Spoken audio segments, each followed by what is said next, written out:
tersangka. Silakan dengan laporan Anda selengkapnya. Ya, Zulfikar dan juga pemirsa, di awal-awal bekerja di Kompleks Istana, Presiden Republik Indonesia Joko Widodo masih menerima kedatangan dari wakil negara-negara sahabat seperti dari Perdana Menteri Papua Nugini Peter O'Neill dan juga negara Rusia dari Menteri Perdagangan Danis Muntarov. Dari perbincangan yang hanya sekitar 15 sampai 20 menit itu, Jokowi terus membina hubungan bilateral yang baik yang memang sudah dijalin oleh pemerintahan sebelumnya.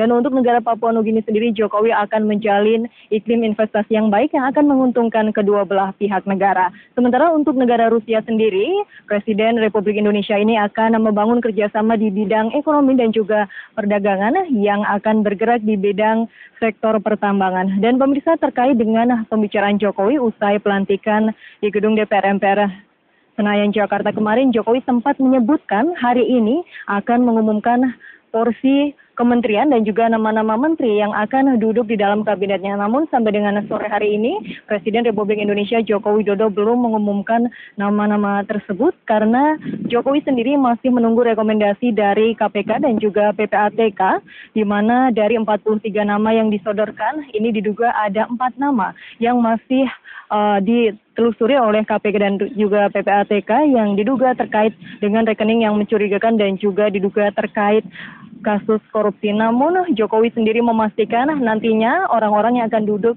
di dalam kementeriannya adalah yang memiliki rekam jejak yang baik dan juga memiliki etos kerja yang tinggi serta lebih mengedepankan untuk desk job yang ada di dalam pemerintahan di dalam menterinya untuk melayani rakyat dan menyampingkan dari partai politiknya sendiri. Sementara itu akan ada 33 porsi kementerian yang akan dibangun oleh pemerintahan Jokowi JK, ada 15 dari kalangan profesional serta 18 dari kalangan partai politik. Dan akan ada 17 kementerian lama serta kementerian dengan nama baru, kementerian baru dan juga kementerian gabungan dengan kementerian sebelumnya.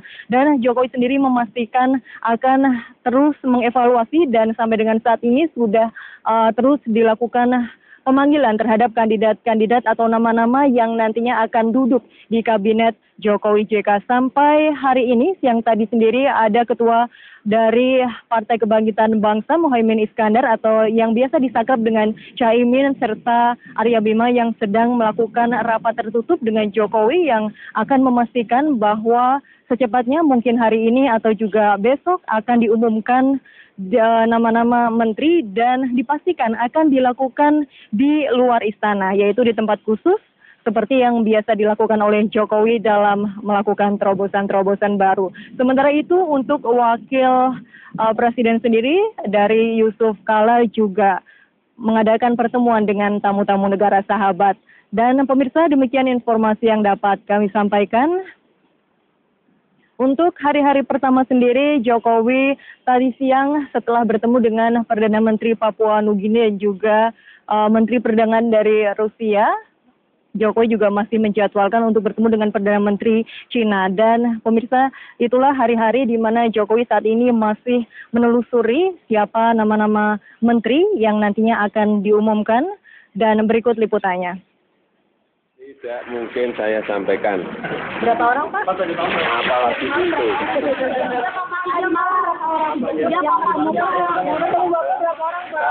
Karena kamu hanya sampai jam 10, saya ngomong. Besok sama jam kita camping, Pak. Demikian gaya Presiden Joko Widodo saat menjawab pertanyaan menyangkut pengumuman susunan menteri kabinetnya di Istana Merdeka pagi tadi. Tetap akrab, meski menolak memberi keterangan menyangkut jumlah dan nama menteri atau kapan susunan menteri kabinet diumumkan. Yang pasti menurut Presiden, pengumuman akan dilakukan di sebuah tempat khusus di luar istana. Ada tempat khusus. Di mana, Pak? Di mana, Pak? Kamu tadi di Priok. Bener gimana? Dari mana gitu? Pak, intinya dari nama-nama kemarin ada yang dievaluasi, Pak. Apanya? Intinya ada yang dievaluasi setelah ada hasil dari KPK dan PPATK. Mestinya harus seperti itu. Ya dulunya Pak kita PPATK dan KPK. Menurut Presiden, nama-nama calon menteri dalam susunan kabinetnya telah diserahkan ke Komisi Pemberantasan Korupsi KPK dan Pusat Pelaporan dan Analisa Transaksi Keuangan (PPATK) untuk diteliti. Penilaian dari kedua lembaga tersebut akan menjadi masukan untuk memutuskan nama-nama yang akan masuk dalam kabinet. Presiden sendiri mengaku semalam membahas soal susunan menteri kabinetnya hingga pukul 3 dini hari tadi bersama Wapres Yusuf Kala dan tim transisi. Meski demikian, sejak pagi tadi Presiden telah menerima kunjungan sejumlah tamu negara. Tercatat Perdana Menteri Papua Nugini, Peter O'Neill, menjadi tamu pertama. Selang beberapa jam kemudian, Menteri Perdagangan dan Perindustrian Rusia, Denis Manturov, diterima Presiden di istana. Sementara itu, Wakil Presiden Yusuf Kala di hari pertamanya bekerja hari ini juga menerima sejumlah tamu perwakilan dari negara sahabat. Di antaranya Wakil Perdana Menteri sekaligus Menteri Luar Negeri Thailand, General Tanasak Patima Pragon, dan Menteri Luar Negeri Belanda, Herman Diederik Willing. Meski semalam bertemu dengan Presiden di istana hingga tengah malam untuk membicarakan susunan Menteri Kabinet, Wapres tampak segar. Namun seperti Presiden, Wapres hanya berkomentar pendek menyangkut hasil pertemuannya dengan Presiden semalam. Dia masih dalam proses, pasti 1-2 hari ini. Dia bisa malam, bisa besok. Penampilan Wapres ini juga sekaligus menepis kabar yang sebelumnya menyebut Wapres sakit. Tim Liputan, Indosiar, Jakarta.